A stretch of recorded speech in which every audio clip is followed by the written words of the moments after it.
Thanks, announcer man. My guest today is Blake Clark. You know him from 51st Dates, The Water Boy, Drew Carey, Jamie Foxx Show, Joe Dirt, Home Improvement.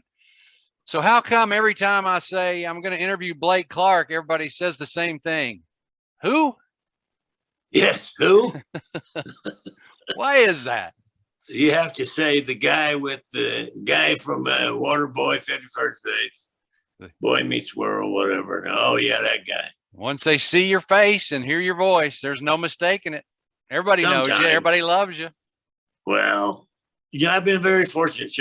My wife, Sharon was saying that I've been lucky that most of the characters that I played have been not only likable characters, but a part of people growing up, like Boy Meets World and 51st, Home Improvement and Waterboy, and they're part of their youth. So it's kind of like remembering Barney Fife for us, except with the character Barney Fife. If you met a guy like that in real life, you wouldn't like him. Right. But Barney Don Knotts made him likable, made him lovable. You forgave him all his foibles because he had a good heart. Unlike characters from Seinfeld, for instance, who we wouldn't like if we met those in real public or in real life, right? But, yes, like Kramer or George Newman. Yeah. So I used to play golf with Patrick Warburton, who played putty on there. One of the great characters of all time. Yeah, you have the same kind of. When we used to call me up. He goes, "Blake, Patrick, we got a tea time for foursome, and one of the guys fell out. I want to know if it's Patrick. I want to know if you want to play with us. We're going to be at Wood Ranch about 11:30. It's Patrick." He kept saying, "Patrick." I knew from the moment he said Blake, of course, I knew who it was. Yeah, of course. Caller ID or no caller ID. You and I met at a golf course in Cascades, yes. And it's now HOA, I guess. But I don't know what it is now. Do you remember anything about that? Aqueduct. Yeah, right. Do you remember anything about that place? It was 2000 when we met. I remember it was a strange golf course where there was about 4 or 5 holes. Back nine was really nice. The front nine was just like, okay, we got to put let's just divide this up and make 2 holes out of it. It was target golf. And I was, as you well know, was not good at target golf. I was lucky if I hit it in the general direction I was facing or whatever. Well, so I remember you say you'd play Army golf, and I'd say hit it left and right, and you said left, right, and then go hide. Go look for it. Or you killed the guy in front of you. Right. I live in Oxnard now. Did you ever play River Ridge? No, I played Wood Ranch. It's a 36-hole course, and it's in the city of Oxnard.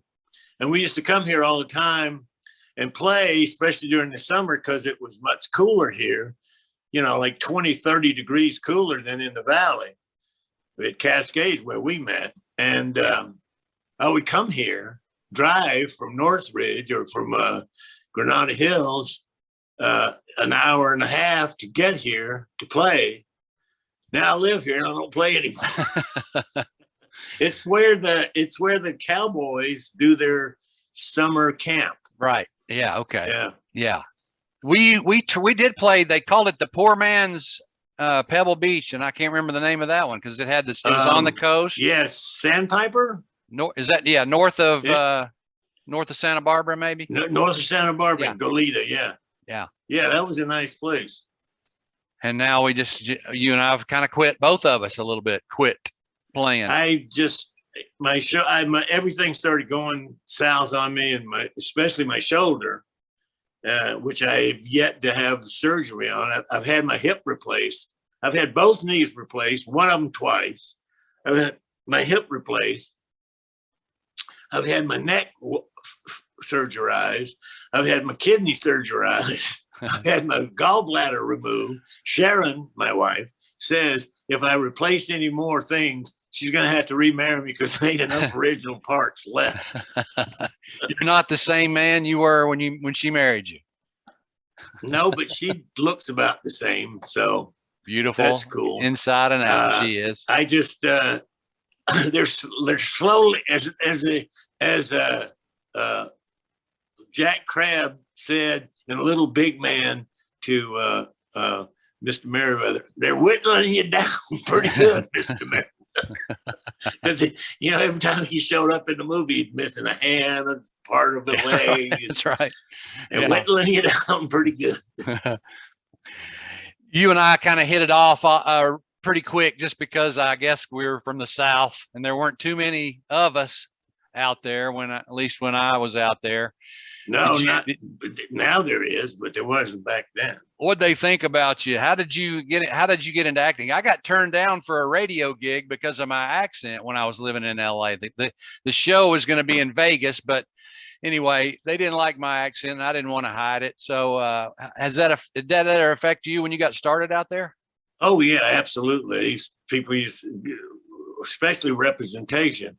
You know, people who are in the business, creative end of it, you know, they can say, well, we can write in that he's from a Southerner, or we can write in that he, you know, they said, well, this doesn't take place in the South. And I went, well, I don't live, right in Los Angeles. You know, Southerners after the Civil War, they were allowed to go other places. Yes. You know, we are allowed to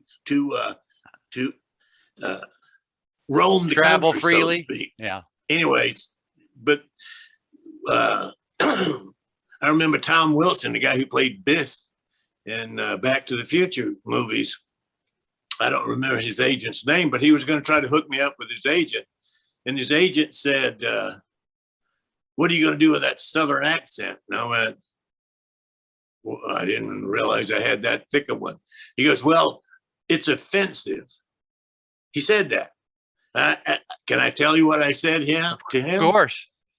I said, well, fuck you. How's that? Is that less offensive? Did you hear that? So, you know, I worked on trying to make my accent neutral. But if I go back to the South, within 2 or 3 days, I'm talking like this. How y'all doing? Right. What's going on? Mama Nim, you know, like Foxworthy said, a Mama Nim. Yeah. How's your Mama Nim? The stereotypes that we had to endure, right? So you probably could get paid for that now. Barefoot, backwoods, college we need pickup truck driving hillbillies who date our cousins, which, you know, I never dated my cousin. Slept with her, but I never took her anywhere. So they ain't a real date. Doesn't count. You think we could get paid for that? The suffering we endured as Southerners in LA? Did I get paid for what? Being Southerners in LA, the indignancy we had to, the indignance that we had to endure. Well, I came into acting through stand-up, so that was lucky. You know, so what, like with Foxworthy, when they did his show, I don't remember where it took place, but they wrote in, you know, they took the character and wrote in that he's Southern, like Bill Lingbaugh, same thing. You know, it's if they could take the character, they can write in anything they want. As if you needed to be told, not necessarily his accent. Yeah, you know, good actors, I guess, can do Scottish, Irish, English accents, but nobody seems to be able to do a good Southern accent. Whenever you see a fake one, you know, they're horrible. They miss on certain words, like instead of saying he's on base, they go he's on base. You know, they might get he's on base. So that there's a few, it's more, and I'm sure, you know, when he told like this, you go to England, they go, well, that's a fake accent. You know, they can tell. So I don't know. they still have a stigma against Southerners. But I mean, it seems like to me that, I don't want to say anything because I don't want to piss people off out there, but there's other places that could teach South about hate and racism. Places like Michigan, Wisconsin, places like Arizona, where you live. Anyway, and besides that, in the South now, I would say at least half the people aren't Southerners. They came down from the Great Migration. It's not from Mississippi to Minnesota. You don't see guys in Louisiana going, hey, Boudreaux, let's go to Minnesota. It's a minus of 40 degrees, wind chill factor 18 inches of snow and no job. Let's go up there. Yeah, I don't know why anybody says it's the other way around. So the freeways do go both ways up there. They can leave anytime they want. Buses that go both ways, and trains and airplanes and cars. Yeah, they like to get to the South where it's warm, or come out here west where it's warm, and then tell us how they did it up there, don't they? My favorite thing that people back in Georgia tell me, you lived in California too long. I went, so what should I do? Die? You should say my life's over because I ain't coming back to Macon, Georgia. No. I'll tell you that right now.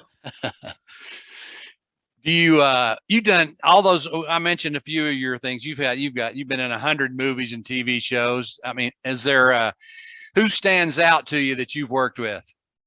Oh, geez, Adam Sandler. Expand on that. Why? Tim Allen, Robin. I like I said at his memorial. I've been in 3 combat zones in my life. One of them, of course, I was there for a long time, and I think I actually was funnier during the year in Vietnam. But I Afghanistan, Iraq, and Vietnam.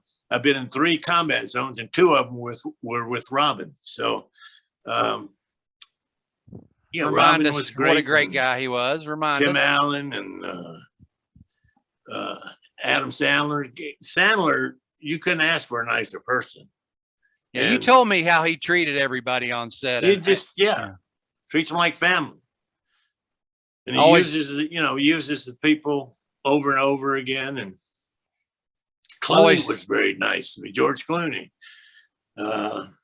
I've been very, very lucky. There's only a couple of people that I've ever worked for or with that I just said, nah, you got to pay me a lot more money than that to work with these people again. So I'd rather not say who they are. Yeah, that's okay. They might want to come. They might come back around and offer you a bunch of money. Right. So you never know. So what you got going now? You got something new we're going to recognize you from, right? Oh yeah, I'm on. I'm on this show called The United States of Al with Adhir Kayan and Parker Young and Dean Norris, and it's about a Marine from and this was written at least 2 years ago, before Afghanistan fell, and it's about a Marine that brought his interpreter back to America from Afghanistan, and it's the adapting back to civilian life for the Marine and adapting to American life for Al. And I play a Vietnam veteran therapist. So yeah. Oh yeah, so you're giving him advice. You are a combat Vietnam veteran, first lieutenant, right up front, Red Diamond Entry Division, and a true patriot. Obviously, from what you've done, you've served. You've served after. You've done up front, not by choice. Well, thank you for that. We appreciate it. How was it coming home? It's okay to talk about it for a minute. Well, back then everybody hated us. I served in the only time that America not only didn't support the American soldier. They went out of their way to show that they hated us. I mean, we were pummeled. We were had stuff thrown at us, names called and spit on, and all of that kind of stuff. And there used to be a saying that I actually, the first time I ever saw it was in Charleston Air Force Base in Charleston, South Carolina, on the way to Panama Jungle School, on the way to Vietnam. And it said, "We, the unwilling," because everybody was drafted back then, "we, the unwilling, taught by the uneducated to do the unnecessary for the fucking ungrateful." And that pretty much summed it up right there. But it made a tighter bond among the veterans, especially combat veterans. You know, when you see your buddy blown in half and then somebody spits on you and calls you a warmonger, you know, you just terrible. I remember in the Atlanta airport, guy said something to me and I just said, "What do you know?" and kept walking. Yeah. So it was the policy, right? I mean, I kind of can understand why they did it, because we were an open and obvious target. They couldn't walk up and spit in Richard Nixon's face or spit on his ribbons, which he didn't have, but they could spit on us. So they did. Yeah, it wasn't like you said, you were drafted. It wasn't your fault you were there. You didn't go do this. Wasn't my idea. No, it was their policies and their ideas, and that's who they were mad at. And you just took the brunt of it, which is just unfortunate. But I guess your sense of humor came in handy. Yeah. Oh yeah. I would keep the guys loose and make jokes, and you know, it was I wasn't a real stickler for the unnecessary rules and regulations of the military, like, you know, shine your boot. We're going into combat. The guy that's shooting at me doesn't care. In fact, shiny boots probably would make me more of a target. So, you know, I wasn't real adamant about military courtesy and all of that stuff, but I had good soldiers. They were good. They were, you know, they did what they were supposed to do, and I didn't bother them with all the BS. Did growing up in South Georgia help you at all for preparing you for that? You know, one of the things that they would teach us how to find true north. Well, I used to say this. I don't mean it anymore. I said any Southerner can find true north. You just find an asshole and say, which way you coming from? That's true north. But they're not that level, and it's not like that anymore. It was for a while. I remember some of the comics would be like playing the punchline in Atlanta. This is, you know, I'm in LA at the Comedy Store. You go, "I'm playing the punchline in Atlanta next week." I went, "Oh, good, great. Just remember, when you get outside of Atlanta, you're in Georgia." And they said, "Well, what about the roads?" I went, "Roads." And they thought, you know, when they got down there, that it was going to be, you know, like Dukes of Hazzard, just dirt roads and hillbillies, and women with little bitty short pants on and all that. And you know, they got down there, and people were somewhat normal and intellectual and smart. When I first started doing the road, the Punchline was the first place I ever played outside Comedy Store. And the audiences were like theater audiences in the 70s, 60s, and 70s. They were smart. They were intelligent. They were well read. They got the jokes. They got the setups. And then you know, in the 80s, when I first started doing the road, it was great. It was the people were polite and, you know, well read and intelligent. And then it went down from there. You know, you started getting, by the 90s, you had people that wanted to be part of the show. You know, they would yell stuff to you and all that. and I wasn't an attack comet, so I'd usually turn it around on myself and do it. Okay, so whatever. Yeah, you know, Tim Wilson, our buddy from Georgia, is another one. He was a very intelligent guy. Then, Yes, Tim Wilson. He and I went to the same college. Yeah, you didn't. If you heard him talk, you'd think, you know, here comes another one. But he was so quick and sharp and well read. He knew his history, and you know, one of those guys I miss terribly. Let's talk. His wife was a Israeli intelligence agent. Or had been. I don't know if she was while she was married to him. Deidre. Yeah. It's Deidre, sweet lady. Yeah. Yeah. Let's talk about 9/11 or 2001 first. We met in 2000, and in the 2001, I got a crazy idea that I wanted to take you across the country and go back to Knoxville and Macon and do some comedy shows in some theaters. Obviously, they were my first theater gigs to try to produce from LA while I was trying to promote them. And then 2 weeks before we're set to fly out, the towers get hit, and that might have been a hint that it was time to scrap that mission. But I was too bright. You offered me a chance to get out of it. You said, "Or you want to just forget it or drive?" Because there was no flights going out.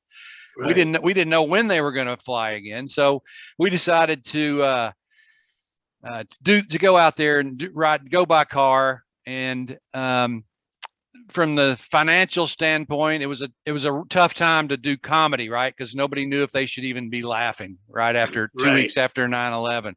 But what a great experience it was for me riding across the country with you in the car, and what the things we saw and the people we talked to. Yeah, it was. First of all, you're a great traveling companion. You know, we would go miles, sometimes hours, without talking. Yeah, just each of us to our own thoughts. And, right.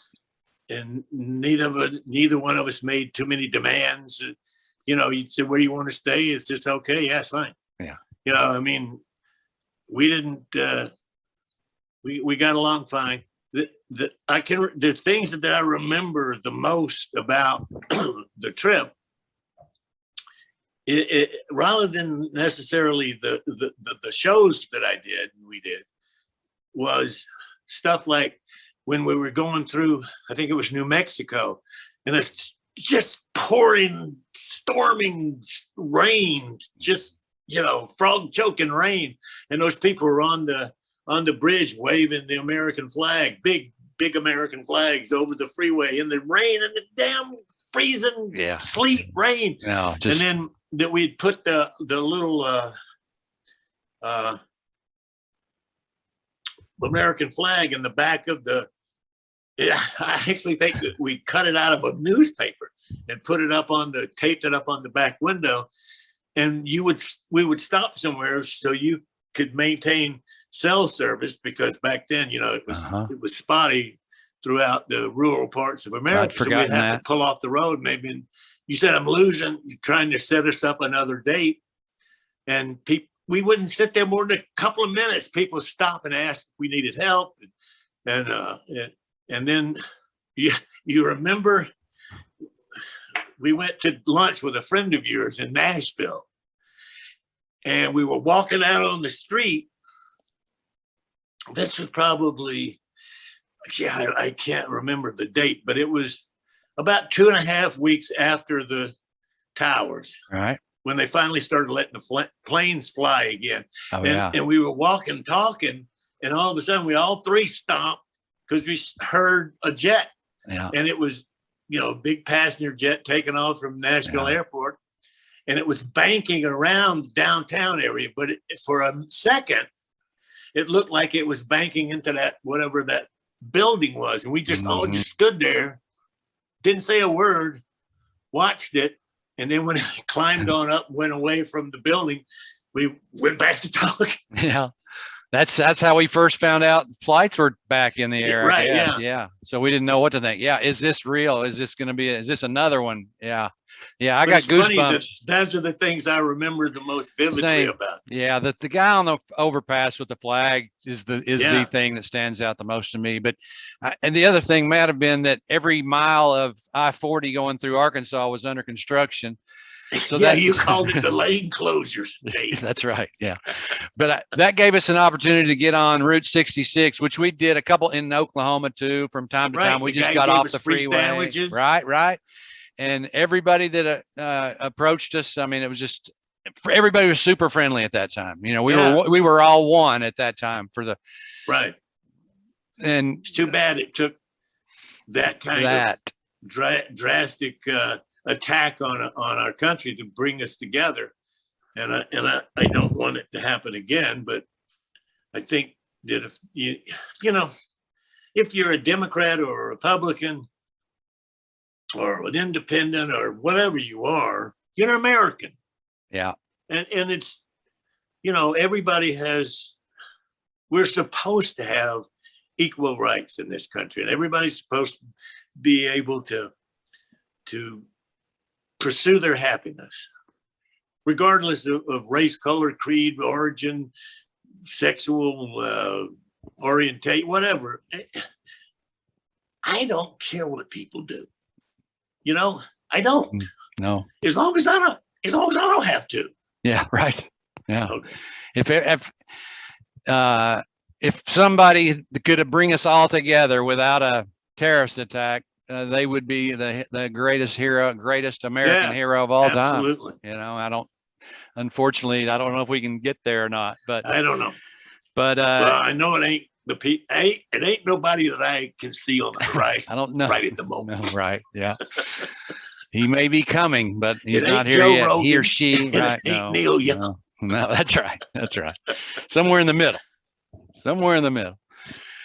But the shows, again, they weren't super well attended, and part of that was my fault. But some of it was just, again, nobody knew what to go to comedy. Well. We did all right. Because nobody wanted to come out. We had over 550 people in Knoxville. Nobody wanted to come out. Right. That's true. And but you made them laugh. You made them cry. You made them be proud to be Americans. You were you had them standing and cheering when the shows were over. I'm getting goosebumps just thinking about it again. It was just it was amazing what you could do because the people were ready for it.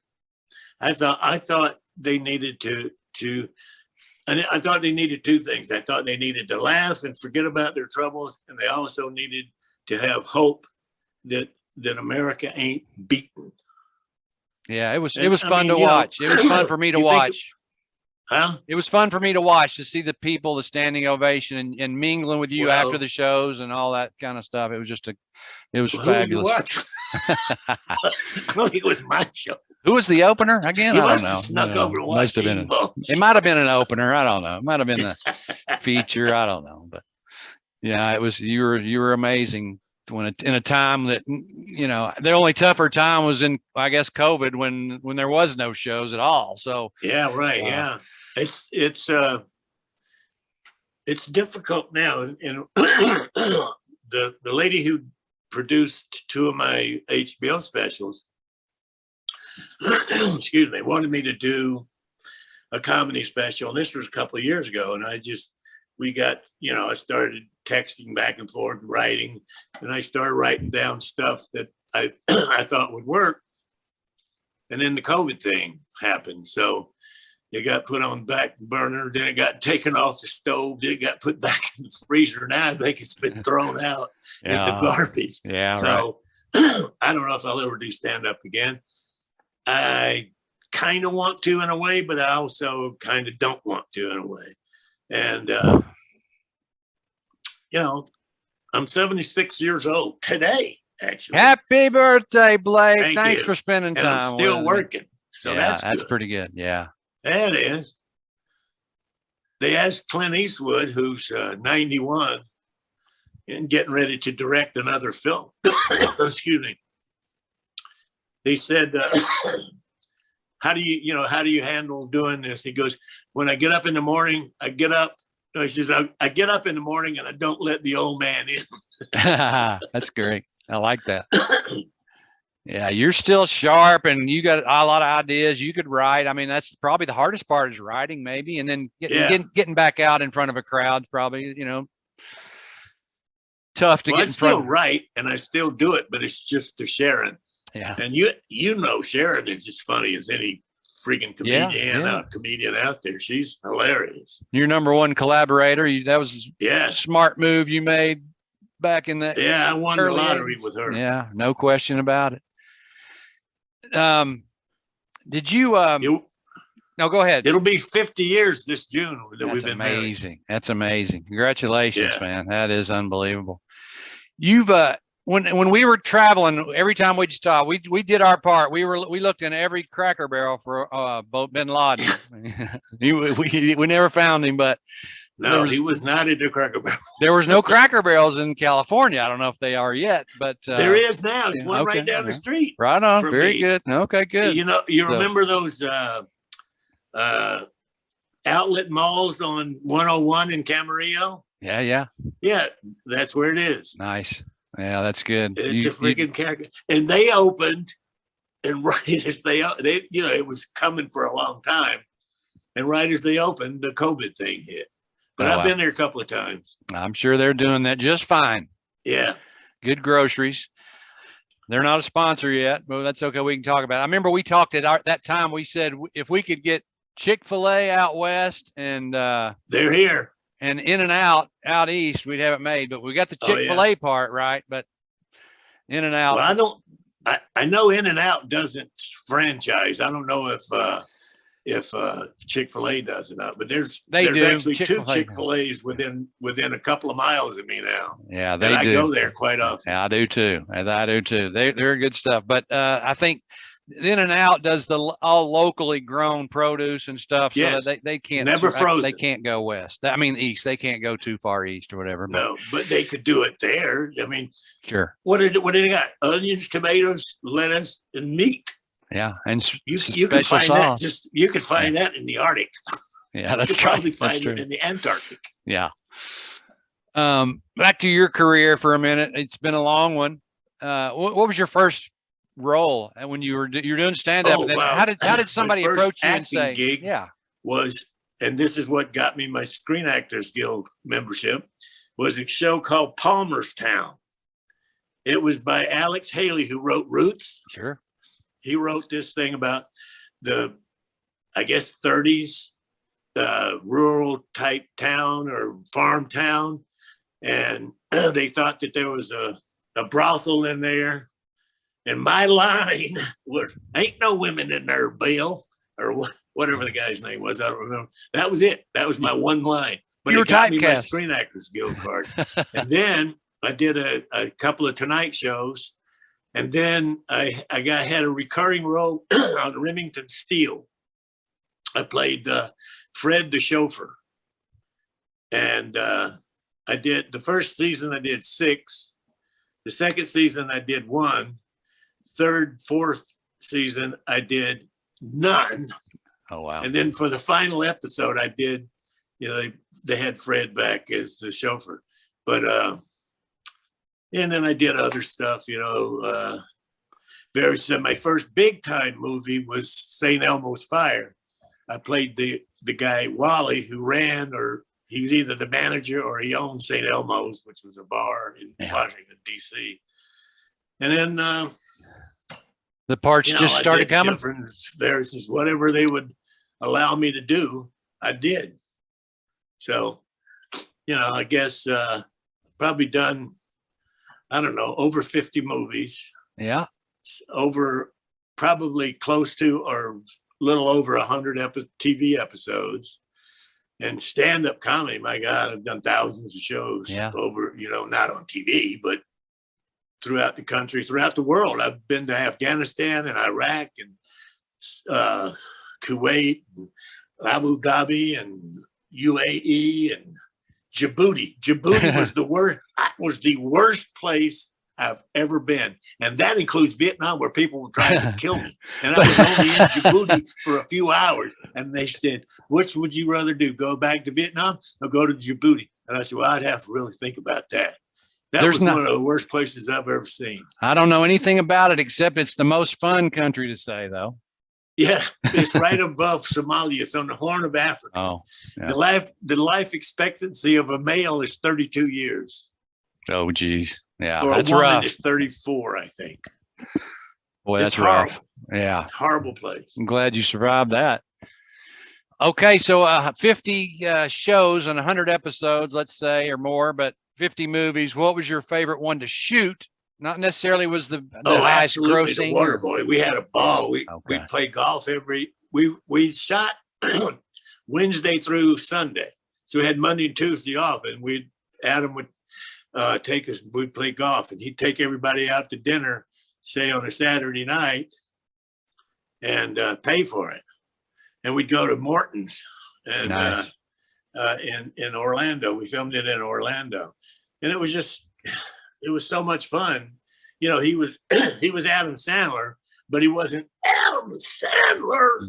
You know, so people would come up to him, but you know, he wouldn't get mobbed like he does now. But you know, they knew who he was. People, but also people were more respectful in Orlando than say maybe they would be in Macon. And before, although people in Macon are nice. We went through there. I was doing a gig in Savannah, and we had to come. We flew in and out of Atlanta, so we had to go through Macon to get back to Atlanta from Savannah. Going up 16, I think it is. So we stopped in downtown Macon at this place called the Rookery, which is where I first started doing stand-up comedy. The guy who owned it, Sandy Taylor, said, you know, why don't you come in and tell jokes when the band takes a break? Because they had this little combo. I went, okay, but I'm going to write some of my own stuff. So I did. So we just went back. This was, I don't know, 4 years ago, maybe. We went back. I just wanted to see the place. This is where it all started. We walked in, looked around, came back out, and there was a crowd of people. So, you know, people wanting their picture, wanted to sign this and sign that. I mean, within, 10 minutes, there was a crowd of people that, for whatever reason, wanted their picture taken with me. I think they really wanted their picture taken with Sharon, but they were too embarrassed to ask. So they we want your picture taken with you, the comedian, Sharon in it. Well, people were nicer then. That was before Twitter and the social media. Yes, that helped. That helped a lot. That helped a lot. And Adam was like that on all your movies, right? Yes. He treated everybody very nice to people, and very he's fiercely loyal to people, that he cares about. So what happened why weren't you in the oh shit, I just forgot the movie, the remake, the football movie. Oh, Longest Yard? Yeah. What happened there? He said because every time they looked at me, they saw Farmer Friend, so they wanted to go a different way with it. Yeah. So that's what I thought. I told him, I said, you don't owe me a career. Yeah. I'll do whatever. You're not Rob Schneider. I'm always happy that you use me, but don't feel obligated. We're friends. If you never use me again, we're going to be friends. Absolutely. Sure. Of course. Rob Schneider lives over here now. He does? I'm going to look him up. Yeah. He's a good loves guy. He loves it here. Yeah.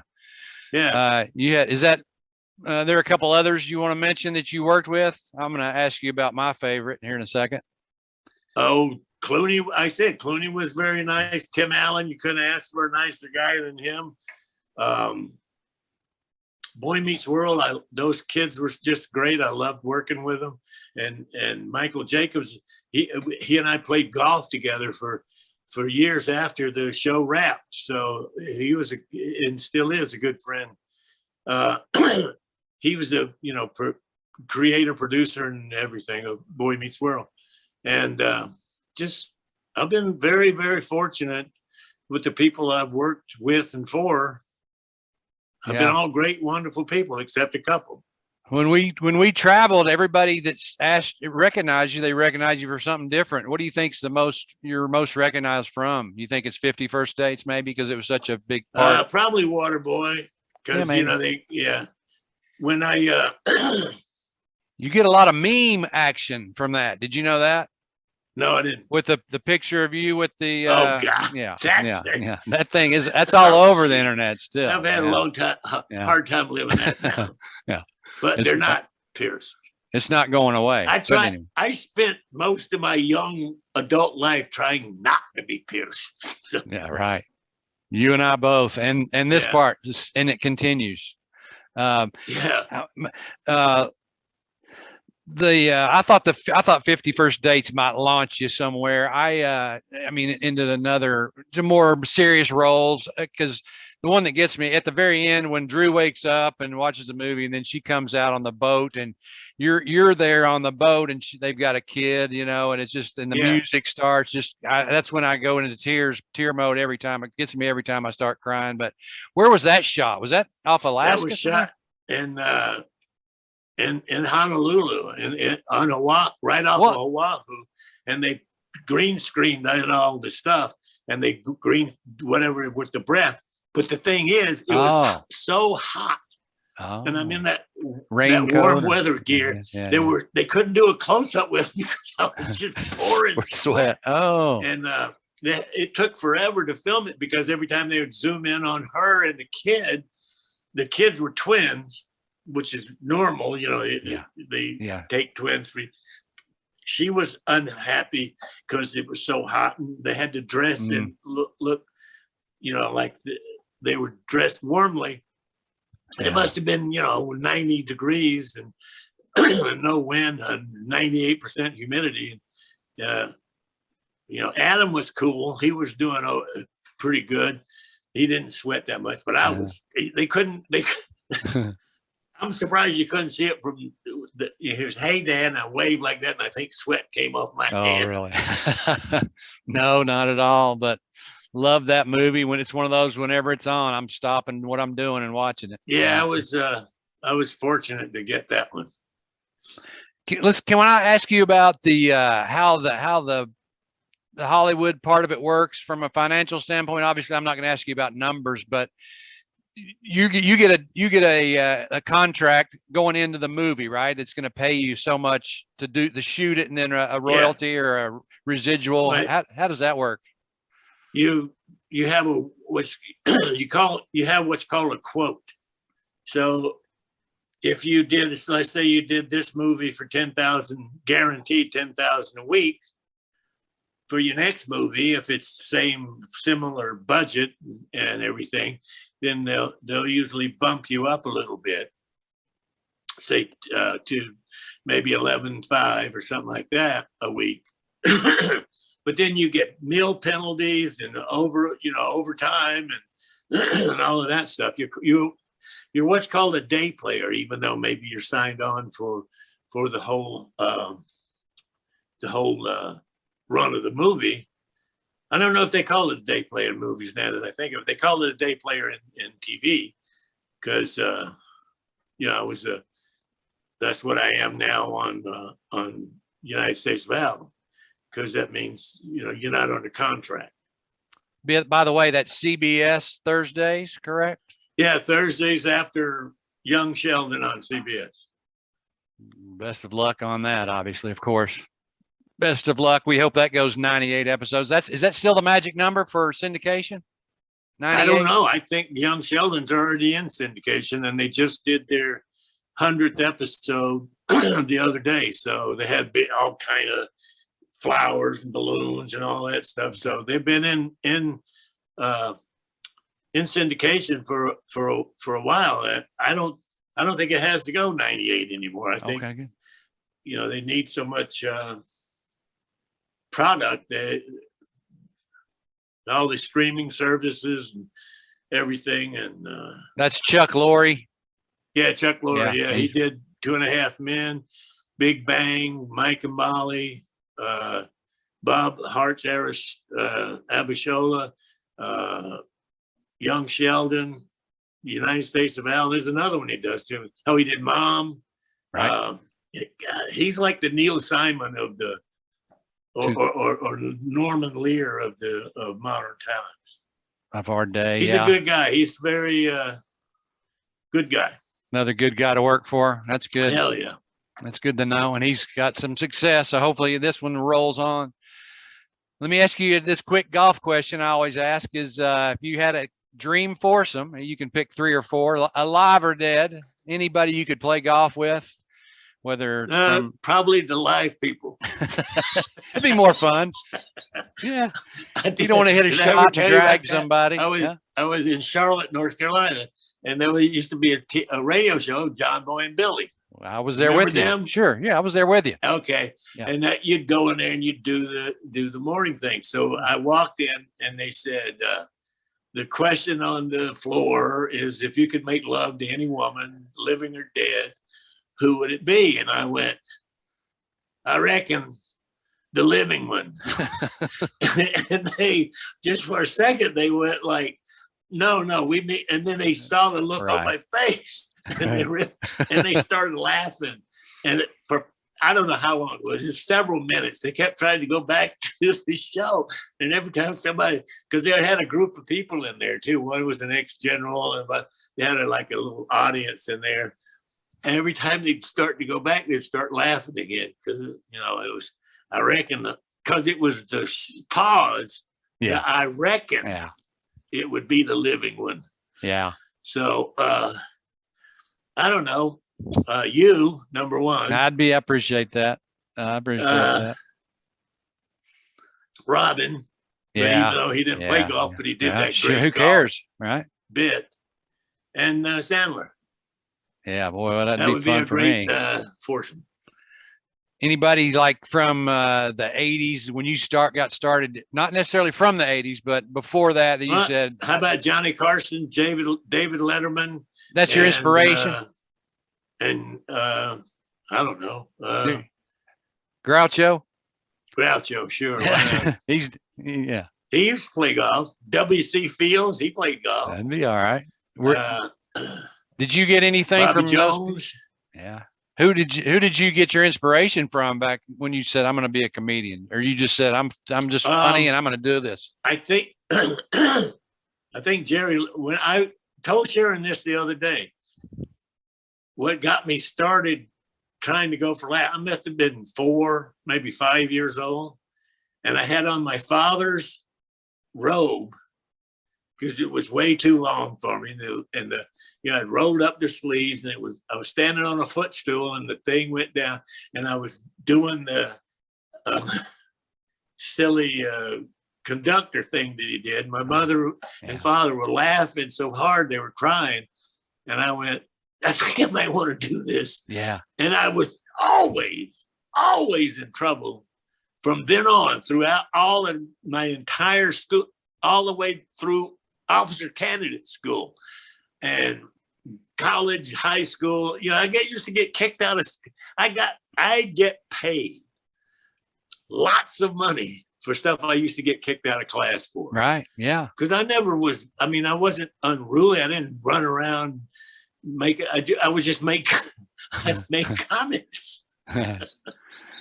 It was, the laugh was more important. Even in the OCS, they used to make me stand up in front of, before they'd start class at Fort Benning, Georgia, and tell a joke. Who's the class clown? Clark, listen, Clark. The laugh. Come up and go and tell you. And here's the funny thing. I am in the United States Army Officer Candidate School Hall of Fame. Not for anything I did militarily, unless it's for how well I did camouflage and how well we hid from the enemy. It's from all the stuff that I've done for the troops over the years, going to Afghanistan and the Mediterranean and the everything. Well deserved. But you wanted the laugh. The laugh was more important to you than the punishment. Yes. Yeah, right. You didn't care about the ramifications. You just wanted to get that laugh. That's where that's where the adrenaline came from. Yeah. So you just keep doing it, right? Yep.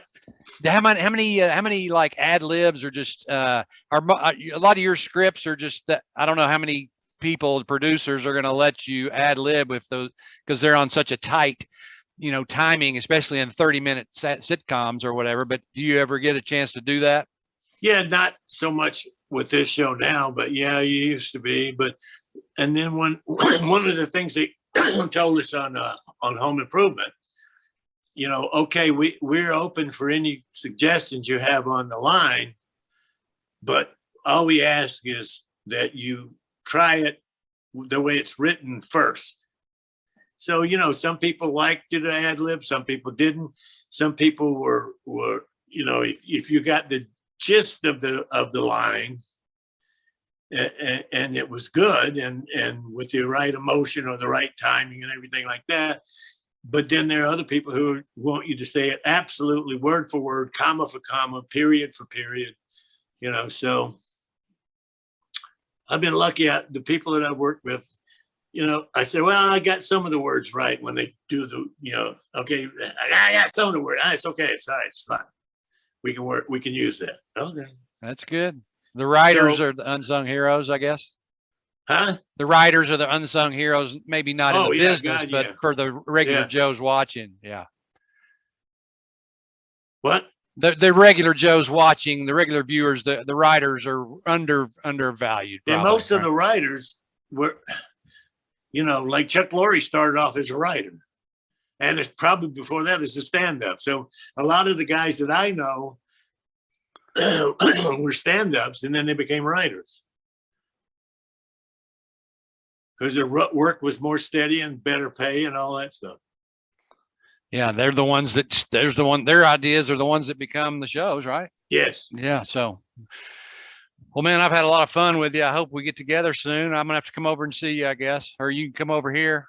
All right. I've had a blast reminiscing. I think about you every 9/11. I think about you. I remember. I think about you're the one who called. Yeah, I called Sharon and she said, "Call." I answered the phone. You said, "Are you watching TV?" I said, "No, I was asleep." You said, "Turn on the TV." So I yelled downstairs, "Sharon, turn on the TV." And you said, "What I'll channel?" call you back later. And that was. You said, "What channel?" I said, "It doesn't matter." Yeah, right. Doesn't matter. Yeah, it's on every so channel. I knew, something ain't good. Yeah. Well, good luck with the United States of Al. I appreciate you and enjoy your birthday. Go get you some meatloaf or chicken and dumplings at Cracker Barrel. Maybe we'll go. Maybe we'll go to Cracker Barrel. That sounds good. I look forward to it, buddy. Take care. Love you, bro. Enjoy your birthday. Love you too, man. Take care. Talk to you soon. You bet. See you, bud.